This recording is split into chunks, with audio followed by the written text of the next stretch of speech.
Joining us live here on the News Hour from Nairobi is the Deputy President of Kenya, William Ruto. Mr. Ruto, welcome to Aljazeera.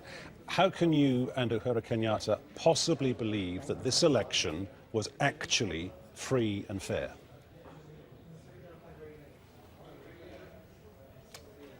For the record, we have defeated Raila Odinga 3 times in 5 years. Every time we defeated him with a bigger margin. And he has been trying to use extra constitutional means to get into government, and that we have refused. Mr. Ruto, let me interrupt you there for a second, sir. Allow me to interrupt you just for 1 minute. That is not quite an answer to my question. I was asking you, how can you say this election was free and fair? 12 million people chose to or felt they could not vote. Election officials, election observers stayed in their hotels. We saw riots, looting, arson. We saw civilians being killed.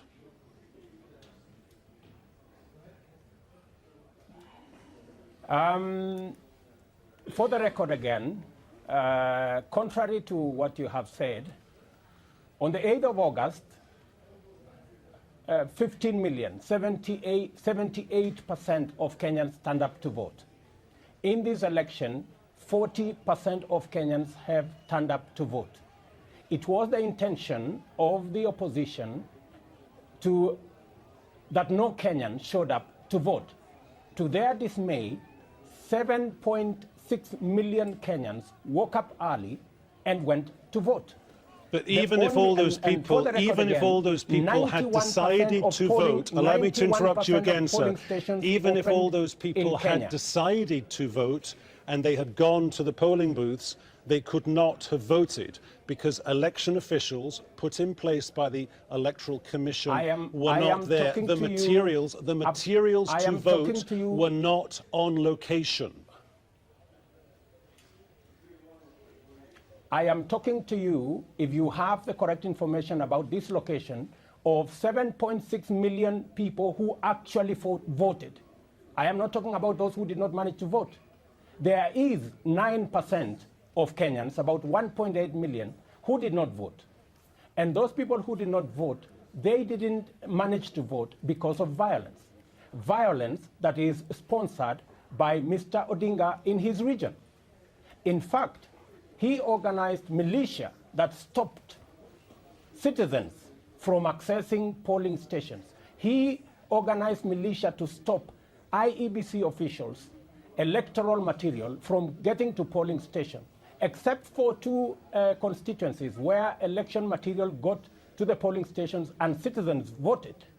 Okay. In about 3,000 in a country where the population is 19.6 million. Let me finish. In a country where the population is 19.6 million, should you not, can I suggest to you, be actually talking about the 12 million people who did not vote as opposed to the 7.2 million people who did vote?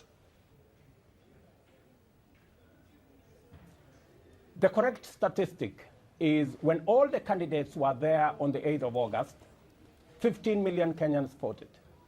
In this election, 7.6 million Kenyans voted. Those who did not vote were asked to boycott the election by the opposition. It is a choice that citizens make. In Kenya, it is not mandatory for anybody to vote. It is a choice that you make. You choose to vote or you choose not to vote. What we are against is Mr. Odinga's use of militia and violence to stop citizens from exercising their democratic constitutional right. And he succeeded in a very small section of Kenya. That is only 9% of Kenya. He managed to stop citizens from voting. 12 million people, sir, not casting a vote is not a small percentage of the country. And you also have a bigger problem here, surely. Before this rerun of the presidential election, the chief of your electoral commission said he was unsure in his heart whether the rerun would be free and fair, and he could not possibly have predicted the scenes of near riots that we saw on the streets. We carried those pictures live on this channel. For your information, the same gentleman you're talking about, as I talk to you in this studio now, is presiding over the conclusion of the election results at the Bomas at the National Tallying Center. He subsequently had a meeting with the opposition leader. He subsequently had a meeting with the president and myself, and he subsequently satisfied himself that all security arrangements were in place in 90% of the country. In fact, in the whole country, except in the areas that Mr. Odinga managed to sponsor militia that stopped election officials from accessing polling stations and allowing citizens to vote. Arguably, Mr. Odinga simply doesn't have the resources to pull off what you're talking about, but I do want to move our discussion on to another couple of points. You have a bigger issue here, or you have two bigger issues, can I suggest to you? One, you cannot possibly sustain, Mr. Kenyatta cannot possibly sustain something that may yet be to come, that may chime with what happened in the aftermath of 2008, point number one. Point number two is this.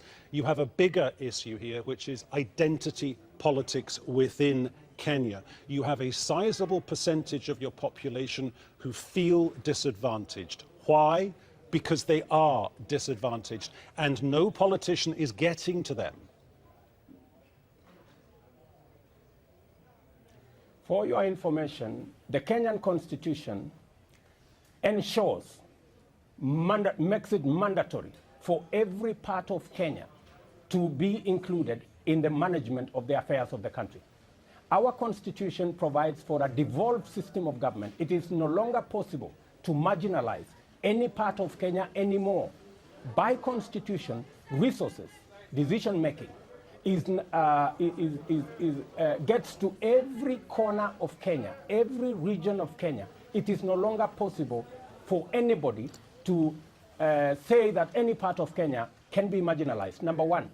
Number two, we have learned our lessons. The events of 2008, 2007, where we almost lost the country.